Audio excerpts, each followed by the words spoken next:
Welcome to the Amazon's podcast. Hopefully your streaming will connect here. I'm Glenn Young, of course, Amazon's Fitness Magazine, owner of Amazon's Fitness Magazine. Celebrate the female physique. Subscribe to Amazon'sFitMag.com. The podcast is brought to you by GPS Photography and Video. Why photography and video? Because a photo's worth 1,000 words, video's worth 1,000,000. GPS Photo and Video.com. And of course, Amazon's Fitness Magazine is a publication of GPS Photography and Video. My guest, she is back on the Amazon's podcast. So happy to have her back. Eva Montgomery, perennial pro, women's bodybuilder. Thanks for joining me. Thanks for having me, Glenn. Hey, you way out there in I guess the big Northwest, they call it. Yeah, the Pacific West. Yeah, okay. The home of Bigfoot and everything else. Correct. So, like I was telling you earlier, it's 29 degrees here, but have you guys had any snow or anything? Not yet, no, but it's really cold. All right. Well, how you been doing? How's your family, and how are you specifically? I'm doing a lot better. My family's good. Training's good. Yeah. How's the coaching? Going good. Good. Okay. And you say you like more lifestyle clients versus competitors, or no? I love it all. Well, I'm gonna cut to the chase because the big question is, will we see you on stage in 2025? It's definitely possible. Okay. Yeah. It always depends on what my body wants to do. So if it thinks that that's the right route, then that's what we'll do. Gotcha. Yeah. That being said, you saw the 2024 year that was. Give me some of your takeaways.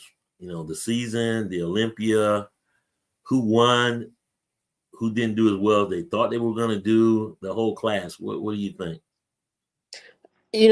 This year I thought it was, everything was appropriate at the Olympia. Mm-hmm. Of course, I'm really proud of my girl, Angie. Yep. Angela, yo. She's amazing. She definitely deserves that Rising Phoenix Award. Yeah. Yeah. And I think this year was pretty stacked and everybody looks so amazing. And I was going to say, compared to 2023, it really was.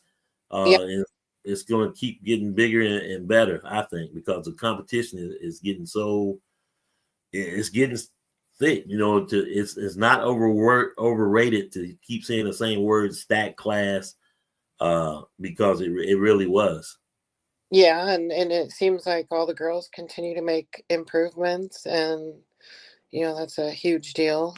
So they just keep getting better and better. And then we have new up and coming ones too. Oh yeah. And that's always exciting. Yeah. Definitely up and coming, Ashley Jones, you look at the whole class. She looked amazing. Sherry Priami and Hella Trevino is back. Huge fan of them.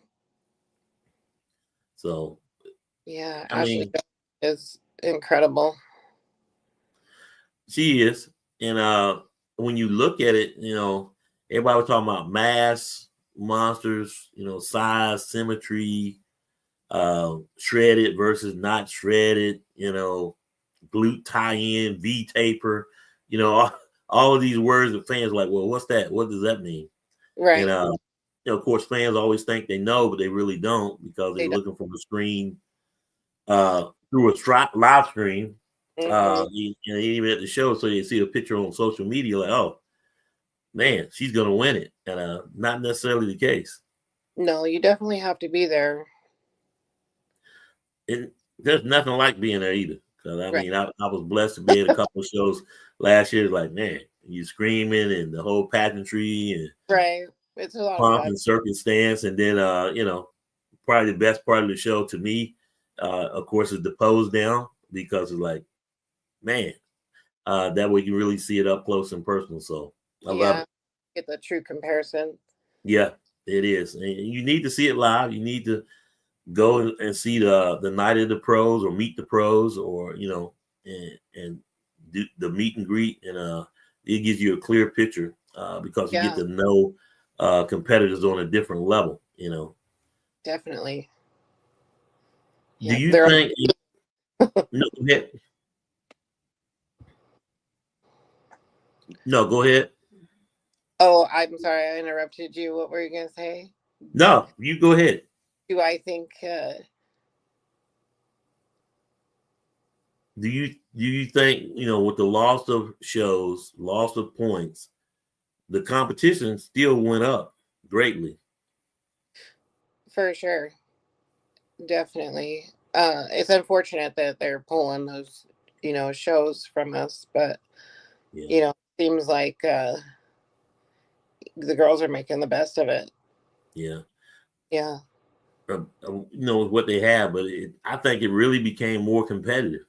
And so now going into 2025, prize money versus more shows. Will you see less shows or different shows? So now it's just a thing where everybody's waiting on the schedule to come out. I know that's the question, right?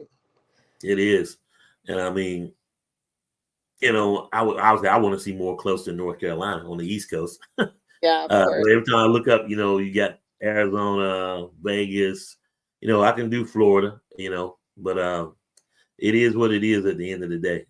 Yeah, for sure. But I'm hoping that the promoters see the quality, has improved so greatly in 2024 that they reconsider, having women's bodybuilding in their shows.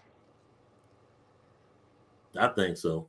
Yeah, You have a show out there. I think it's called the Emerald Cup or the Emerald something. I think it's around the the same Emerald. time as the Pittsburgh Pro, Yeah, and that show has women's bodybuilding, right?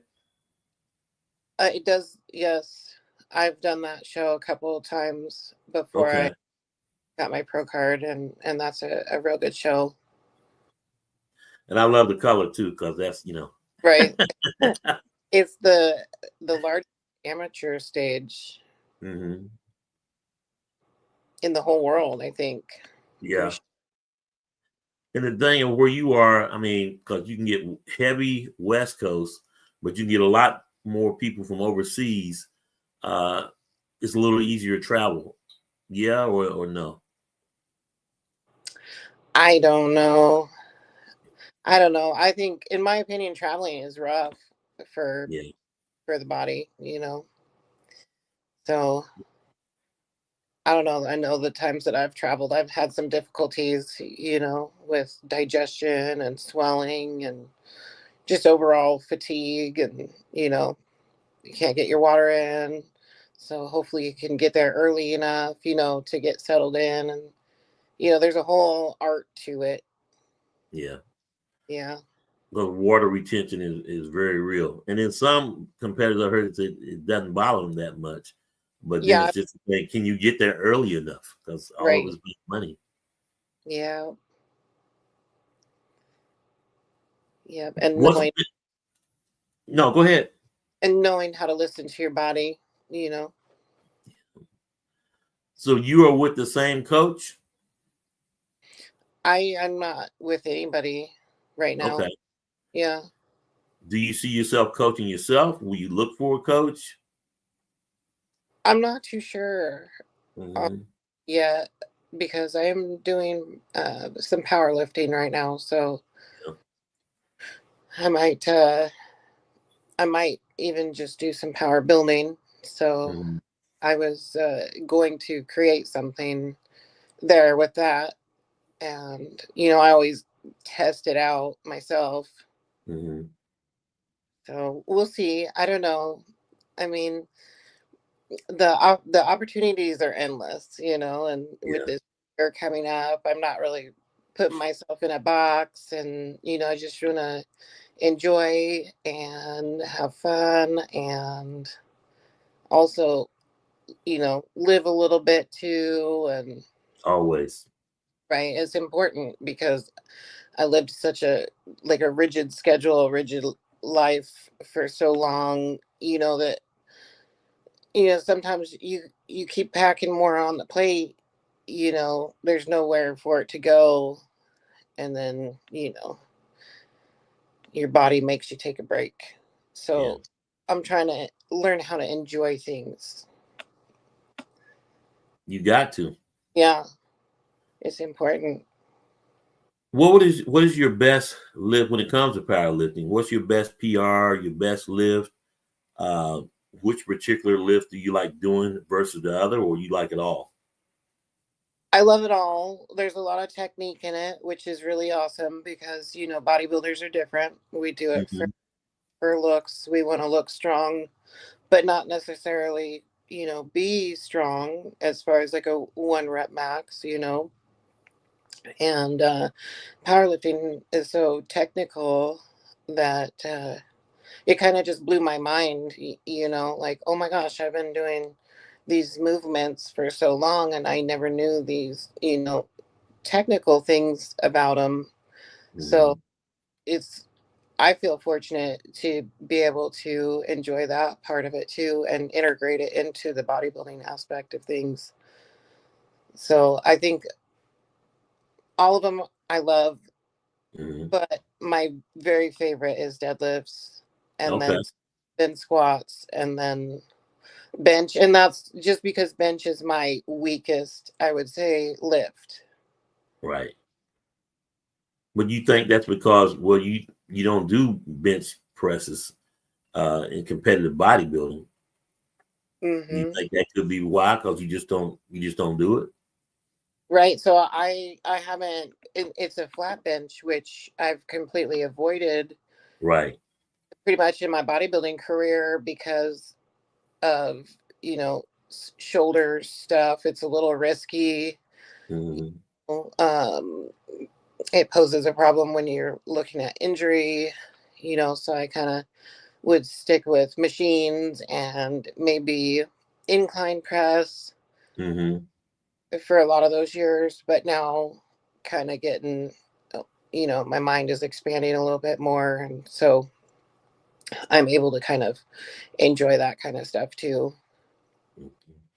So take me through a powerlifting meet. How does that work? You go through different phases, but break it down for me.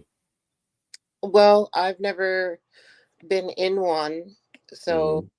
I'm planning this next year to actually have done one and uh you know earn my stripes basically. So it's kind of an all day thing, you know, Mm-hmm. building, except for you perform. So you get 3 tries and you have to, wait for commands, and then they judge you on your lifts and Mm-hmm. got it or not. But I think I would love to go to the Olympia for powerlifting also. Well, it's coming up at the Arnold's, and they do Yeah, have the Arnold's Amateur. which would be really, really cool, right? Yeah. You do the clean and jerk as well? No, Okay. no, that is Olympic style lifting I or got you. like CrossFit type stuff. Okay. Okay. And then, of course, yes, you have to be very technical because if you lift wrong, you are going to get hurt. Was a back injury or tendons. And so, yeah, I get you there. Well, I over the years of bodybuilding and working and things like that, I've my body is kind of I would say a little bent out of shape.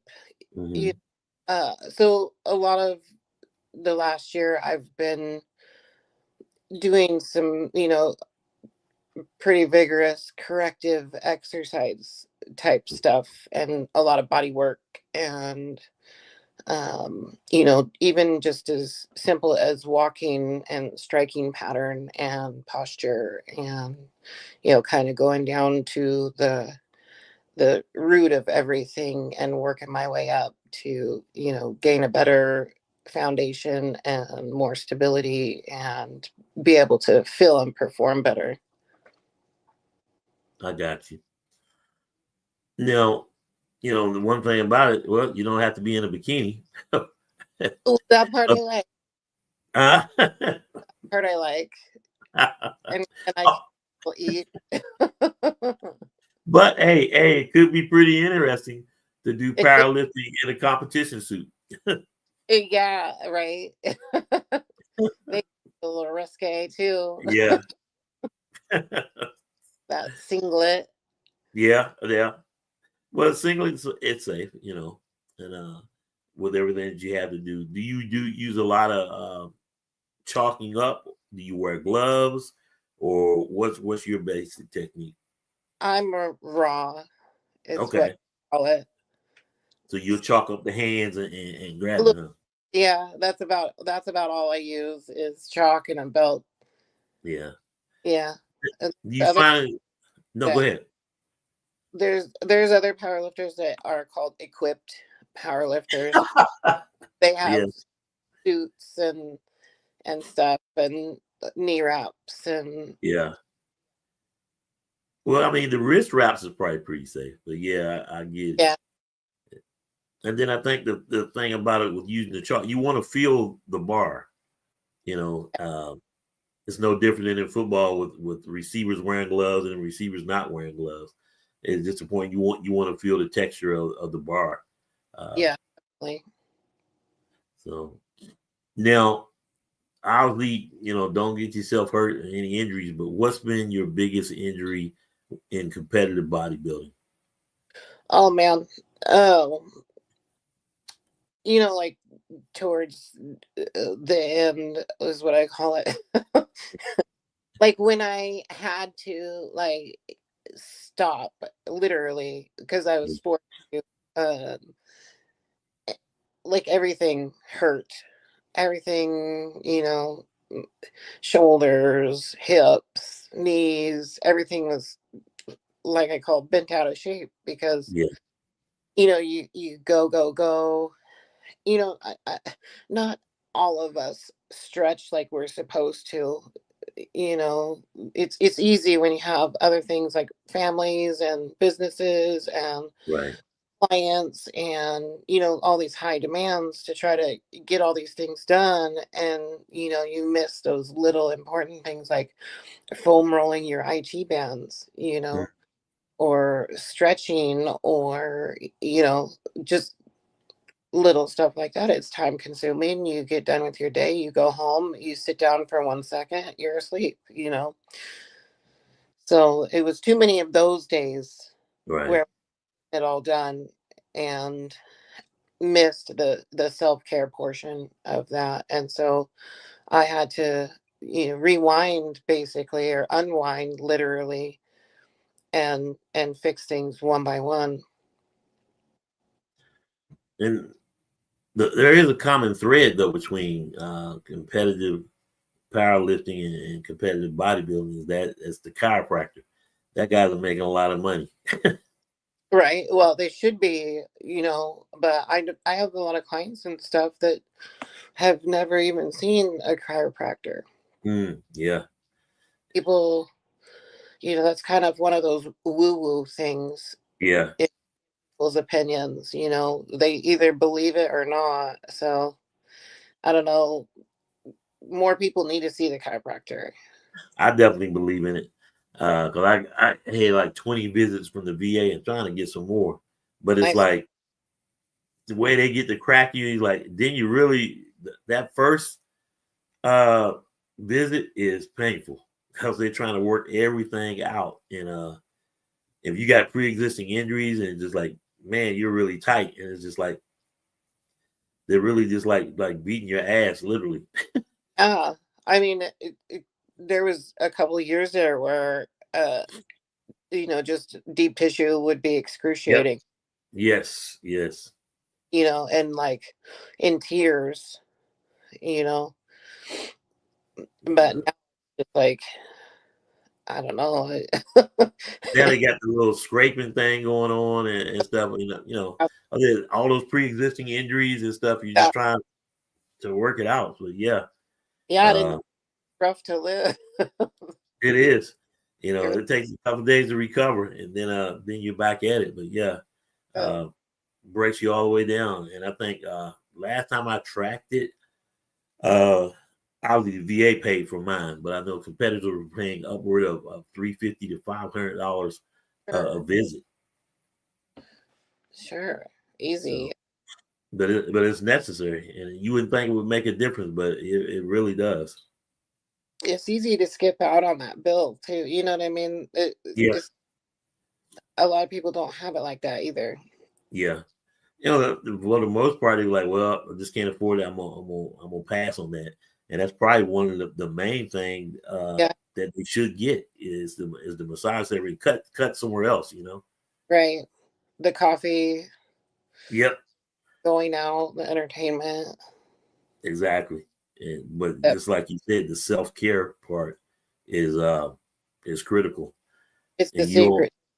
yeah, and it's whether young, old, or whatever. If you're not taking care of your health, you know that's the most important thing you have. Health is wealth. So Health is wealth. That's for sure. so now, are you coaching anyone in powerlifting, or is it just you at the point now? Just me for now. I'm getting ready to go on a vacation, So uh, good for you. see my kids, and, and then when I get back, I'm going back to the old drawing board Yeah, and reformulating my plans for this coming year, setting new intentions, new goals, things like that yeah, in all my life, business, yes. training, you know. Now, how did you spend, Thanksgiving? You enjoyed yourself, and now obviously you're going to enjoy the holidays with Christmas coming on very shortly. Um, Yeah. and then obviously, I guess the biggest thing, powerlifters don't have to watch their diet as much. I mean, obviously they do, but uh, Yeah. I mean, I don't know. I can definitely get fat if I try real hard, but yeah. But it just you know, takes more fuel with powerlifting. it does. I just, stomach wise with what's going on with my body, I just can't eat like I used to, Yeah, So like, my body just likes clean food, and I'm still dieting, still eating the chicken and rice and the ground beef and potatoes, and yeah, it's eggs and, you know, a bagel. It's easy, simple, and my body likes it. yeah, So there's no real room for me to like splurge. yeah, yeah. And I can attest with because all the sweets and like everybody say on average through the holidays you'll gain 10 pounds, but my battle is definitely with the sweets. So slip away from that because next thing you know you're pre-diabetic, diabetic, and you're like blood Like, pressure. I don't need none of that. So yeah, exactly. Gotta stay healthy.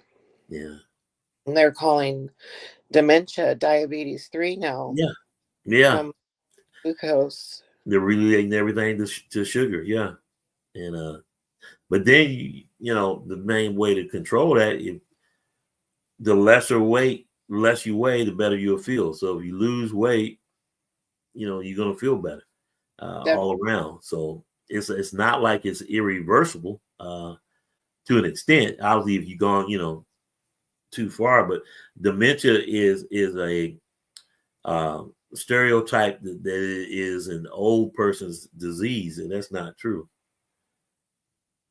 no, it's not. It's like I'm 44, and sometimes I wonder, if I got a touch of it because I Yeah, walk and forget why I walked in the room, you know. yeah. But a lot I'm of not that you need the like, rest. But I do that all the time. I'm like, what the world? yeah, Where are my glasses? Oh, that yeah. type of thing. But I mean, and you laugh about it, but then in the back of your head, like, well, is something You're like, wrong wait a with me? minute. Yeah, It's sugar. but it is what it is. I mean, one thing about dementia, some things you want to forget, never remember. Sure. But if I could just erase the bad stuff, I'd be good.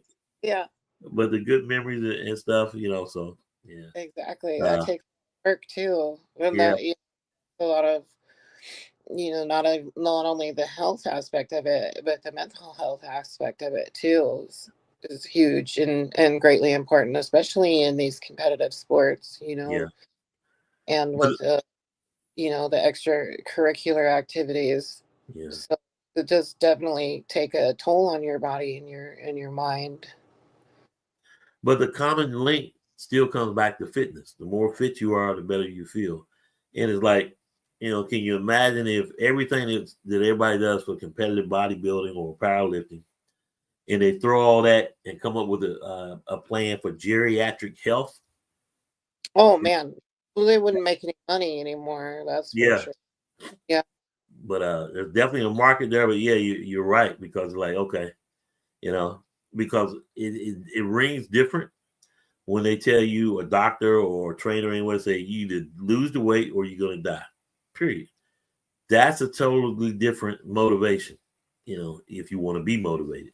Uh, if you don't do this, we're going to start cutting off your limbs and stuff because you got diabetes. And so then it hits home a little differently, Yeah, I because don't this is know. no longer a competition. This is Right. life. Well, I think it's different for everyone because I've seen some stuff and I've seen people lose their limbs and they Yeah. still they won't quit. But Witness. so Yeah. that muscularity is vitality, and it's proven that the more muscle you have, the chances of survival are higher. Like Yeah. you get sick, where's it going to come from if you're skin and bone or just all fat? Mhm. Finding And out these Ozempic people, oh with yeah. yeah, they're losing 2/3 of their muscularity. They thought it was bad before. They thought it was 50%, and Yeah. it's not. It's 2/3, and so that's why we have like these people with what they call Ozempic butt because it just goes pancake. Yeah. And the thing about it, everybody wants that quick fix. And then, Yeah. so when the Olympic came out, well, I just, give me a shot, take a pill, and now I'm gonna lose all this weight. And they didn't see the other part of it. Well, Then the problem is when they want to get off of it, they're in worse condition than exactly. they were to begin with. Yeah. And it's like when it first came out, everybody was getting it. And now they seeing the side effects and the things that happen with it. It's like it's not worth it. It's but you can't tell these women that. Yeah. And when it really came out, when it first came out, it was geared towards that person that was 600 pounds, morbidly obese. And instead of that, it went to the flip side. The person that just needs to lose 10 to 20 pounds is taking Ozempic, and it's like, this wasn't meant for you, guy. So, Yeah, yeah. I mean, GLP-1 has been around for a long time. really, Not nothing new. yeah. No, it's available to the bodybuilding world for a long time. It's pretty funny how it just kind of caught fire. Well, I And guess somebody saw it was a way to market it to the mainstream, and now we can, even make even more money. So, yeah, it did an FDA and all that, and they approving the drug and all that stuff too. But you know, at the end of the day, it's no different. Like the person's out there, they already had a lung transplant, and they're still smoking. So because, and I guess you got to remember, at the end of the day, it is an addiction. Whether it's food, cigarettes, anything can be an addiction. right? Drug. It's all about coping mechanisms and trying to find healthier options. Yeah, But I think that also bodybuilding is a coping mechanism. Same with pain. And I think I was having this conversation with a friend of mine today is that if I think it's a requirement to have a little bit of a mental illness to do these sports. That is, if you be any good at them, it's kind of a requirement that you be a little bit crazy, yeah. and you have that addiction to the iron. But when you look at it from the first time that an adolescent begins sports, and the whole thing of, I'm going to be in the NBA, WNBA, NFL, and then those that make it, and then when all of a sudden it's gone due to an injury, or you can't play anymore, or you're just not as good anymore, you really do need therapy to see what the break from it. When in For sure. actuality, you should have had it in the beginning. If everybody's looking, mental illness was such a, a stipulation to it, a stereotype to it, where everybody, well, you're weak if you go get therapy or help. And actually, that should have been the first thing, before you started playing sports, before you started Yeah. competitive bodybuilding, is go see a therapist. And nobody talks about that. They talk about, I gotta go get the dietitian, gotta get the meal plan, gotta get the coach. Wait. But nobody said, well, I went to see a psychotherapist, and they're like, hey, maybe this ain't for me. But at the same time, it puts you in the right mindset. Then now I can go on and do this, knowing the risk and knowing what's going to happen. Right. Well, I think that has been such a taboo subject for such a long time, and everybody's so afraid to talk about it because they don't want to be labeled as crazy or, you know, delusional or whatever, but I think that it actually shows a lot of strength and a lot of power in someone who's willing to, show up and do the hard work that others are not willing to even address. You're exactly right. And at the end of the day, hopefully you help the next generation come along that it's not such a Yeah, stigma on it. That was the right. word you search for, a stigma on mental illness. And I definitely see it in education. It's like, I'm yeah, sure. yeah, Yeah. And either way you throw it, life is rough. yeah, It's yeah. tough. It's not for the faint of heart, and hopefully you got some good support, but You're exactly right. rough out there. Yeah. But the thing about it, you get counseling and you try to talk to kids, and some of them, the biggest thing I see is there's a lot of kids that are dealing with a lot of adult problems that they should not be. And it's Yeah. like, you got kids making choices. I'm going to quit school so I can go to Walmart and work so I can support my family. It's like, I was one of those kids yeah. too. uh, it's easy. So, I mean, it is what it is at the end of the day. Like you said, life's tough. Get a helmet. I like to Yeah. say, put it uh, in that space. mm, So, Normalize it. Yeah. exactly. So, and just like, women's bodybuilding, and you got to normalize that because everybody doesn't look at you when you look like a man, this, that, and the other thing, and all the stigmas. Just the working out period, because everybody thinks it's just the women bodybuilders just catching all this shade, and it's really not, because I've seen it through all 6 divisions, including the bikinis, and it's always funny to me when people see the magazine and they talk about, well, she looks like a man, and then they'll see a bikini and say, oh, I could do that. No, you couldn't, because that's competitive I mean, uh, if any, bodybuilding. that's been a very difficult topic for me, because it's been hard, and that's enough to develop some sort of mental illness right there, because Yes, you passion for this thing that you love so much and you're trying to do really really good at it. On one hand, you identify it as this, inside the gym you're okay, sometimes. that's your safe space. Yeah, and then outside it's like, it's a completely different world, so you're actually stuck in two different worlds, trying to appease everybody's, idea of what you should be. You're right. And, God forbid you act out of hand at all, because, then there's that labeling of, oh, Yes, Roy, roid rage. Yeah. you know, No, and you're just an asshole, and I yeah, slap the shit out of you. right, right. But you So can't do that, especially when you're the biggest dude in the gym, yeah, you're right. You're right. Yeah, So man, at the end of the day, the good thing about getting older, the less you give a shit about other people's opinions. I know it's like, hey, this is great. And the more people you curse out, like at the end, you living your best life. yeah, When actuality, that's the mindset you should have now at age 16. Stop worrying about what people think. And teens really go through it, I'm sure. self-esteem issues, girls and guys. And so, Yeah. at the end of the day, if you'd have that mindset, I don't give a care and I'm going to do me, Yep. you'll be all right. Exactly. And I'm just now discovering that at my age. Same here. Yeah, same here. And I look back and think, how I was struggling, to make the team in the military, try to make the next rank and, trying to please everybody else. And at the end of the day, you need to worry about you.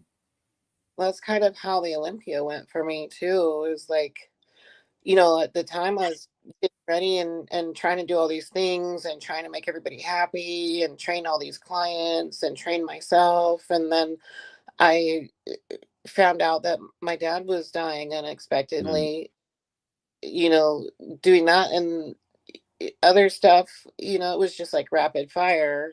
Yeah. And then I get to the show and, I wish my head and heart were in a different place, but that was just not the case, So what I took away from it was, I didn't need to freak out so much. I didn't need to put myself under all this pressure because at the end of the day, it really is just another show.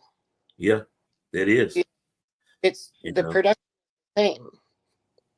The everything that happens is the same, So I don't know why I put myself under, so much duress, basically, to, you know, be and perform as I was quote unquote expected or what I thought I was expected to perform at. But you're in a better place now. Oh, for and sure. You're better off for it, Yeah. And you definitely got a heavy fan base. And I always enjoy talking to you and everything. And I really appreciate you coming on. Well, I appreciate you having me. Thank you. Of course, of course. So I'm gonna give you the last word. Everything that we've talked about. What would you say to that young and upcoming competitor that's going through the same stuff right now? Meal plan. You got the Texas or the Nationals in Texas this weekend, and a lot of these same competitors are thinking the same things. What would you say to them? Oh man, just enjoy. Learn how to enjoy the process. You have to enjoy the highs and the lows. Enjoy yourself. Right. Enjoy your own company. Do you, like we just talked about. Yeah. Don't worry about it. Just do what you like, what makes you feel good, and follow, the path that's of least resistance. Basically, just go with your highest, appreciation and good where you feel good, and that's all you need to worry about. Eva Montgomery, thanks for coming on the Amazon's podcast. Thank you for having me. Always. Hey, when you make plans, let me know what you doing, whether it's a powerlifting meet or you coming back to competitive bodybuilding. But keep posting. I saw the post you did with your calf, or they'll call it calf day, because you look great. Thanks. All right, take care. Love it. Got it. Okay. Same to you. Bye. Bye. Eva Montgomery, always enjoy talking to her. Love her that she came on the Amazon's podcast. So always exciting and good to talk to her. Been a fan for a while and watched her compete. And so glad she's still out there doing it, and really appreciate her coming on the Amazon's podcast, sharing the wisdom and giving back. And coming up this weekend, of course, the Nationals in Texas. Jessica Reyes Padilla and Ashley Jones are both sponsoring athletes, so they're giving back as well. So glad to see that, and keeping people inspired in the sport of women's bodybuilding.